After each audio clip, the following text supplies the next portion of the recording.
Yes. Uh-huh.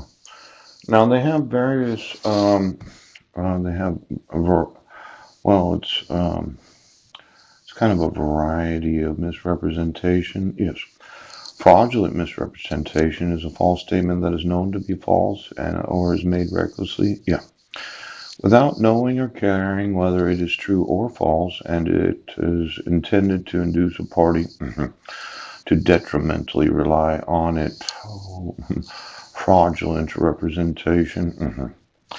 Misrepresentation is fraudulent if the maker intends his assertion to induce a party to manifest his assent and the maker knows or believes that the assertion is not in accord with the facts or does not have the confidence that he or she states or implies in the truth of the assertion, or knows he or she does not have the basis that he or she states or implies for the assertion. Now, this whole idea of issuing dissolutions of marriage, right, where I inform you that whatever was said when I wasn't there was no possible way that you could know it's the truth. Let's see here. Brent Baisden, motion hearing on October 2nd of 2012. Yes, this was October 12th of 2012. Yeah. Petition motion to modify. Yeah.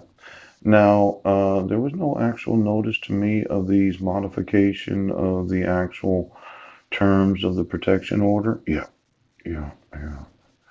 For some reason, you can have motion hearings that involve my name. Yes, without me being able to say to Pastor Greg Miller, "Pooh, that's not what happened." Oh.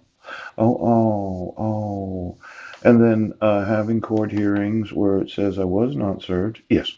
And then you can issue a court order for 10 years, right, with no actual criminal record, yes, no drug or alcohol, and no history of actual domestic violence or child abuse, pooch.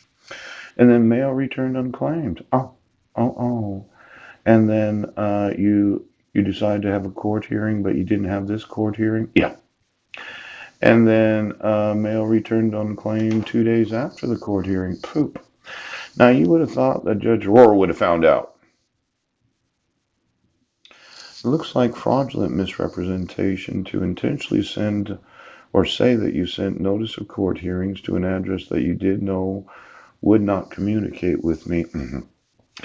Now, I would say this. If you sent any court notices to 1023 Kitchen Dick Road after they had turned the electricity off on me, Mike and J.R. Van Proyen, pooch, and you did know that I was not residing there and the court would not change my address because they did know I was homeless, yes. And if you sent any of these mail returned unclaimed from the declaration of mailings, yes.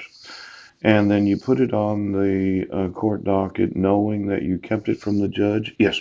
That I did not receive notice of court hearings, court clerk, yes. That's fraudulent misrepresentation. Now, I'm going to want to sue each and every employee of Clallam County right now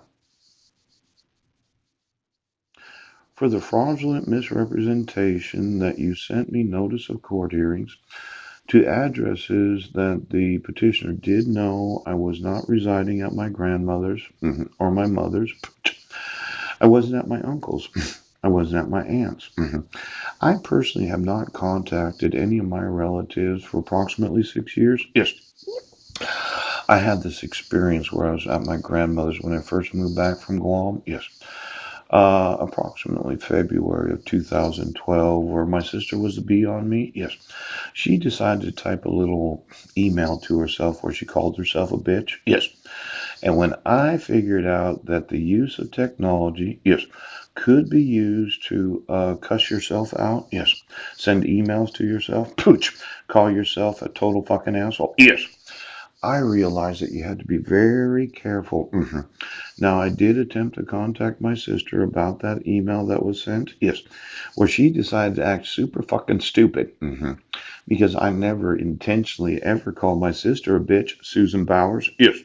But when you can be the bee on a person and you can type the email through them, pooh, you can talk through their mouth and you can call yourself a cunt, Heidi. Yes.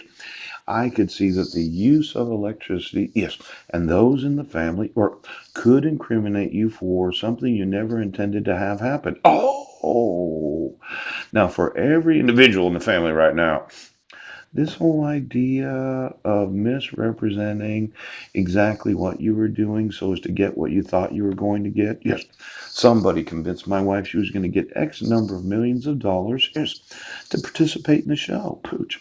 Then she'd have me paying child support for the rest of my life. Yes, and I'd pay back welfare for the welfare fraud that they allowed to have happen. Yes. Instead of enforcing my rights as an American citizen, yes, to sue this state and every state for all the welfare fraud of every fraudulent arrest for domestic violence or child abuse, yes, with a B on the man, ooch, called the woman a cunt because I understand what he's saying. Now, this whole use of electricity to connect sexual nerve endings, yes, it seemed to me that women had the tits long before the men did. And this idea of me fighting with my wife when I never really fought with her during our marriage, yes, we had disagreements a few times, but the truth of the matter is there really wasn't that much violence in our relationship. There really wasn't. But Heidi decided that she would make the show and that she would abduct my sons, and she needed to make it look like I was the one that. Oh.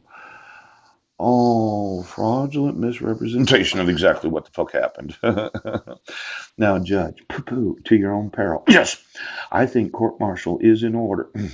And when you say I'm in a city and I'm not, and you refuse to admit the evidence, yes, the actual citation from the city of Squim, fraudulent misrepresentation, pooch. And then the 2-count criminal complaint from Jefferson County, fraudulent misrepresentation, pooch. And this whole thought that you're going to just keep fucking me over for the rest of my life. See, I didn't know about the tits when I lived on Guam. Yes, but Heidi had the tits there. Poo, poo, poo. And then she got to Clallam County and she decided to joyride half the county. Yes.